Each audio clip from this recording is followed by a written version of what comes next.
Ciao a tutti e benvenuti sul canale, siamo qui oggi per parlare di SimMagic Alpha. Tutto questo grazie ai ragazzi di ArcTeam che mi hanno dato la possibilità di farne una recensione. Nell'antefatto voglio farvi subito alcune precisazioni. SimMagic è molto attiva nello sviluppo del suo firmware, quindi tutte le volte che vedete mie recensioni, come è successo anche per il Mini, fate ben caso a quello che è il driver che utilizzo, perché tutto è riferito al driver attualmente in uso. Questo perché? Perché è uno sviluppo continuo e quindi ci sono miglioramenti. Altre volte ci potrebbero essere delle situazioni particolari che potrebbero essere riferite a un determinato tipo di firmware. Ma come dico sempre, banda alle ciance, sigla!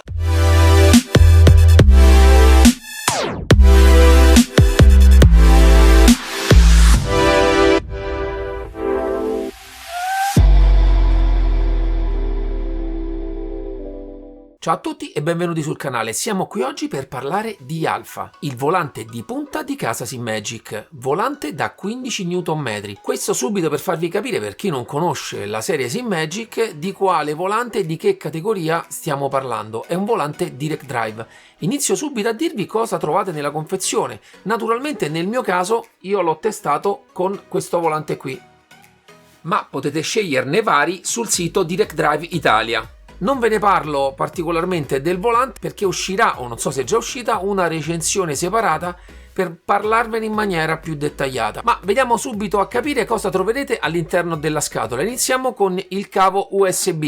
Naturalmente c'è la connessione USB che collegherete al PC e la parte del cavo che andrà collegato al vostro Alpha. In più, cosa importante, l'alimentatore. Io cerco di farvi vedere le sue caratteristiche, così almeno vi rendete conto anche di quello che è il cuore che darà forza al vostro Alpha, ed è un alimentatore GoJuicing che riesce ad erogare una potenza fino a 10 A, che saranno quelle che permetteranno al vostro Alpha di raggiungere il picco di 15 Nm. L'alimentatore si collegherà al vostro Alpha tramite un connettore a 4 poli, ma è un connettore standard, ragazzi, se ne trovano tantissimi di questo tipo. SimMagic non ha scelto nulla di proprietario per questa base, ma arriviamo a capire in maniera più approfondita cosa si cela dietro il motore. Naturalmente, per descrivervelo al meglio vi farò passare dei video con cui lo vedrete veramente nel dettaglio, ma cercherò anche di farvelo vedere direttamente dal vivo mentre ve ne parlo. Una scocca in alluminio, direi totalmente in alluminio, con nella front cover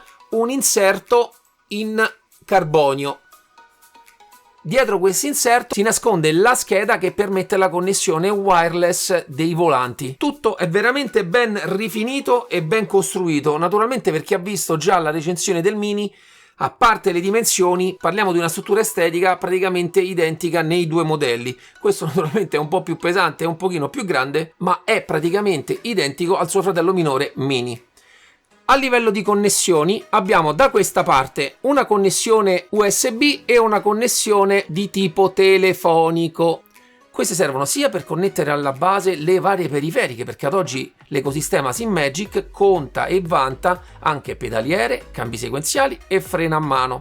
E secondo me ci saranno altre sorprese che possono essere collegate direttamente alla base per sfruttare tutta la potenza del software SimMagic. Dall'altro lato invece troviamo la connessione USB per connetterlo al PC e la connessione per dargli alimentazione.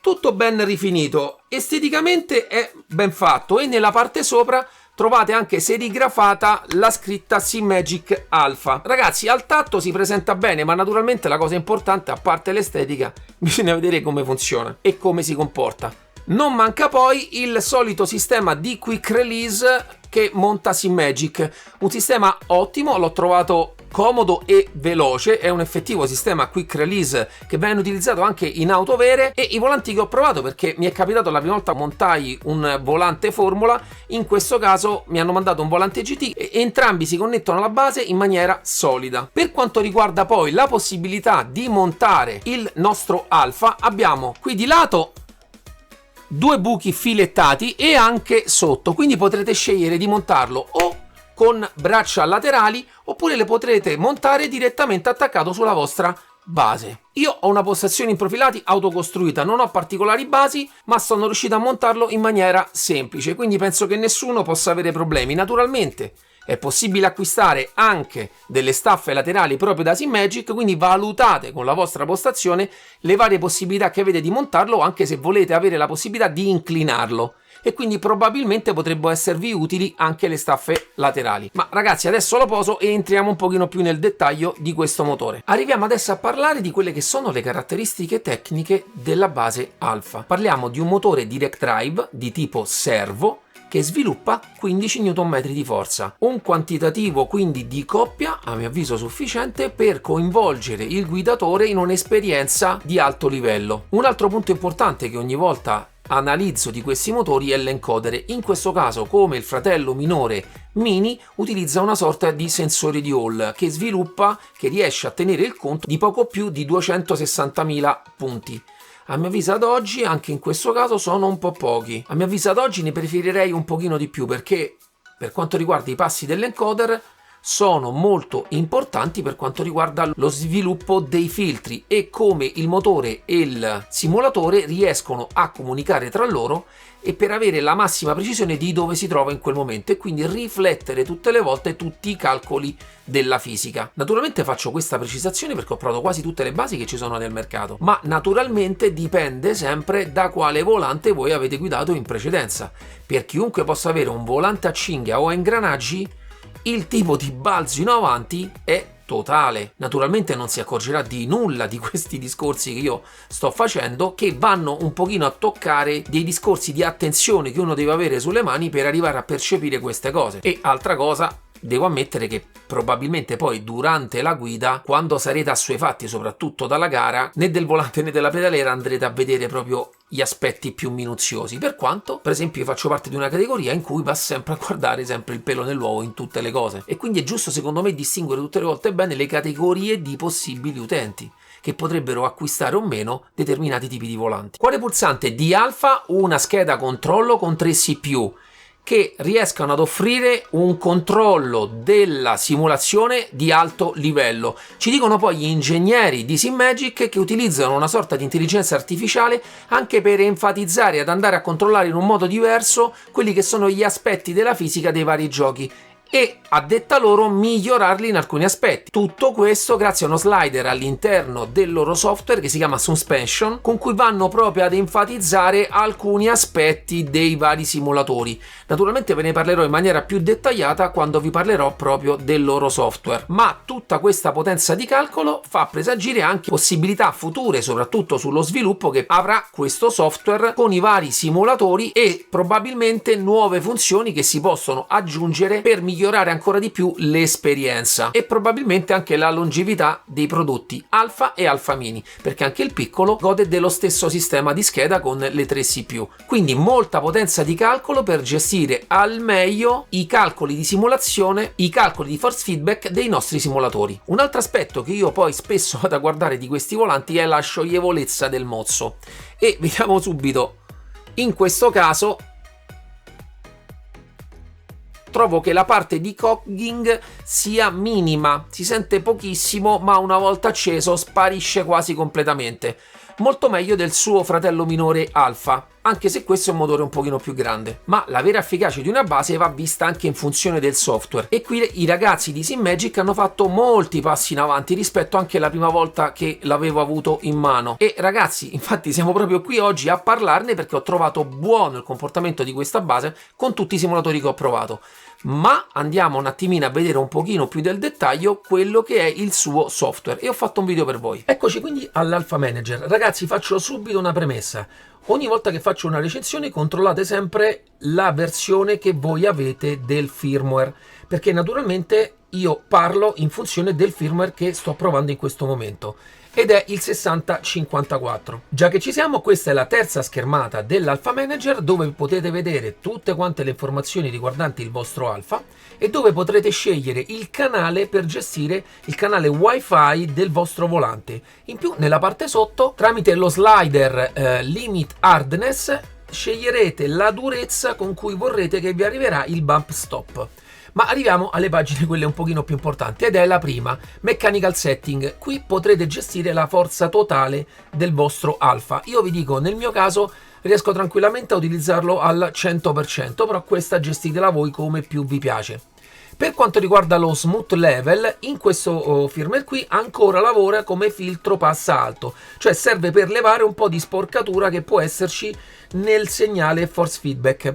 Io vi dico una mia personale impostazione, sono arrivato fino ad 8 perché in 8 ho trovato un valore che mi ha levato una sorta di sensazione grezza che avevo quando giravo il volante durante la guida, e con 8 è totalmente sparita. Poi abbiamo i filtri base, quelli che vanno a impostare la durezza, la forza che il nostro motore avrà già di base. Quindi inerzia, spring, damper e friction. Questo, ragazzi, come sempre settatelo un po' come più vi piace. Naturalmente l'unica cosa che io vi consiglio è la spring, cioè quello che vi dà l'effetto di ritorno meccanico dal servo, lasciatelo a 0. Per il resto settatelo un po' come più volete. A me piacciono questo genere di settings, che sono quelli che mi danno già una sorta di consistenza al volante, ma ognuno può scegliere i propri. Per quanto riguarda i game effect, sono i volumi degli effetti direct input che provengono dai giochi. Ogni gioco ha i suoi, alcuni giochi non ce l'hanno proprio, come iRacing.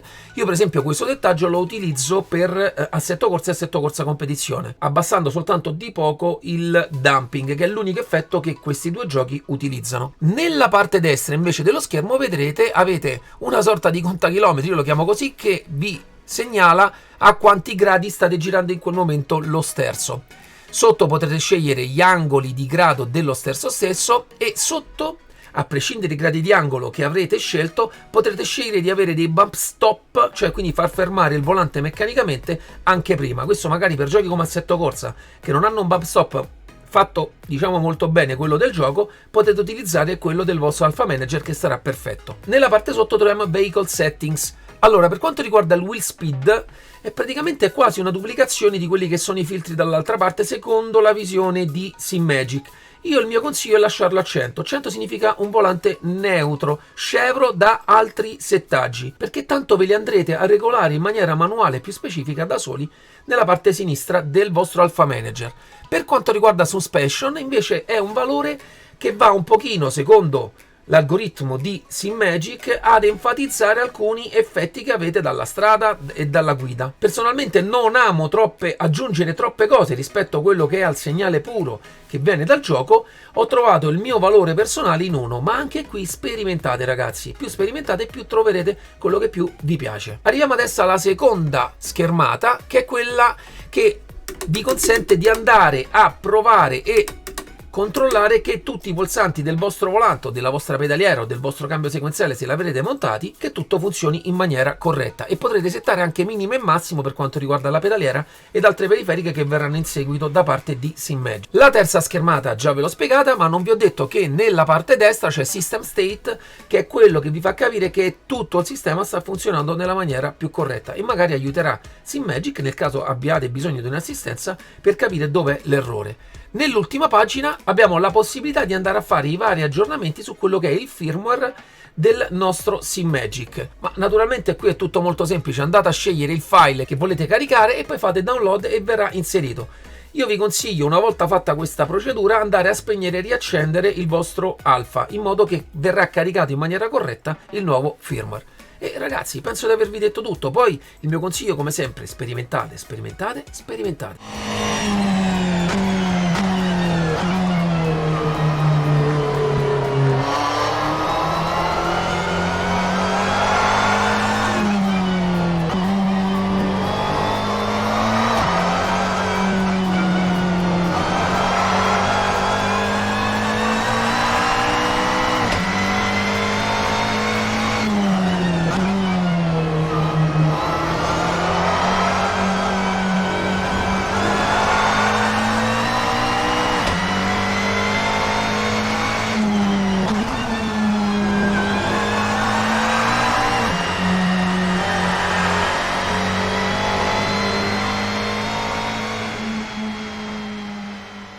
Bentornati.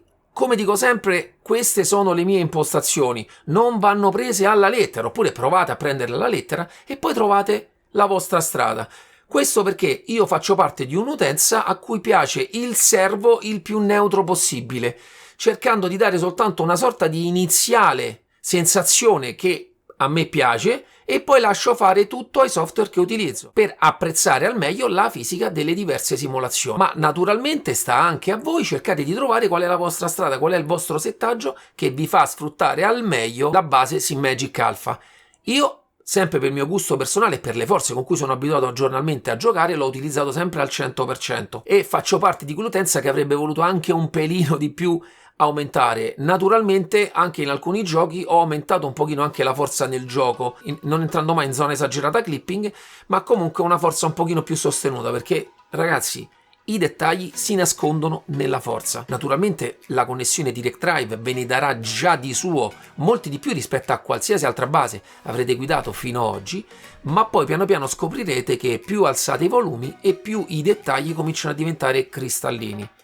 Quindi se vi piace quel tipo di situazione, purtroppo vanno alzati i volumi e a mio avviso con questa base potete sfruttarli totalmente e al 100%. E quindi vorrei arrivare adesso alle conclusioni finali. Io mi sono trovato bene con tutti i simulatori. Naturalmente tutto questo riguarda il firmware di cui vi ho parlato, perché anche quando mi era stato mandato la prima volta mesi fa non mi ero trovato molto bene e quindi non riuscivo a trovare bene le parole per descrivervi bene come si comportava il servo in quelle condizioni, ma ad oggi il nuovo firmware ha portato a mio avviso un grande balzo avanti nella simulazione. Il volante è sempre ben corposo, riesce a riprodurre bene tutti i dettagli e lo sento controllato nel modo giusto. Sono quindi convinto che non deluderà nessun cliente futuro di SimMagic. Con il firmware che ho utilizzato io mi sento di segnalare una piccolissima vibrazione avvertibile quando iniziate ad inserire la friction sul volante. Ho fatto anche un video a tal proposito e anche a rallenti per cercare di capire se riuscivo a catturare quel piccolo, perché è leggerissimo ma ad oggi c'è e l'ho riscontrato in realtà anche per esempio sulla base CSL di Fanatec, ma credo che saranno tutte cose tranquillamente risolvibili tramite aggiornamenti software, perché per esempio quando ricevetti la base mesi fa non aveva questo tipo di problema, quindi è sempre in continuo sviluppo il firmware di SimMagic. Un'altra cosa che ho notato utilizzando valori di smoothness bassi è che con alcuni simulatori, facendo veloci e repentini movimenti con il volante, una sorta di sensazione di grezzo nel movimento, non lo sentivo completamente fluido e ho dovuto alzare lo smoothness a 8, dove è totalmente sparita quel genere di effetto. Ma le mie mani sono molto sensibili, soprattutto quando vengo a fare le recensioni e vado a fare i controlli sui vari firmware e sui vari motori. Questo perché voglio cercare di portarvi in maniera più nitida possibile quella che potrebbe essere la sensazione che vi trovate, ma anche in questo caso potrebbero esserci degli aggiornamenti software che vanno totalmente a togliere questo tipo di sensazione anche a valori più bassi in futuri aggiornamenti. E adesso ragazzi passo la palla a voi e vorrei sentire dai possessori già di Alpha se hanno riscontrato le mie stesse sensazioni anche su quelli che sono state queste piccole percezioni che ho avuto durante la guida, e naturalmente voglio sapere anche da chi sta decidendo o ha già deciso di comprarsi il suo Alpha. Naturalmente per l'acquisto vi lascio tutti i link in descrizione, ricordatevi sempre MDS SimParts, andatevelo a vedere su Facebook, mettete un bel mi piace lì, mettete un bel mi piace al video, mettete a pioggia tutti i mi piace possibili per supportarmi ragazzi, per supportare anche il mio lavoro e il tempo che dedico per voi, e ci vediamo alla prossima, ciao ciao!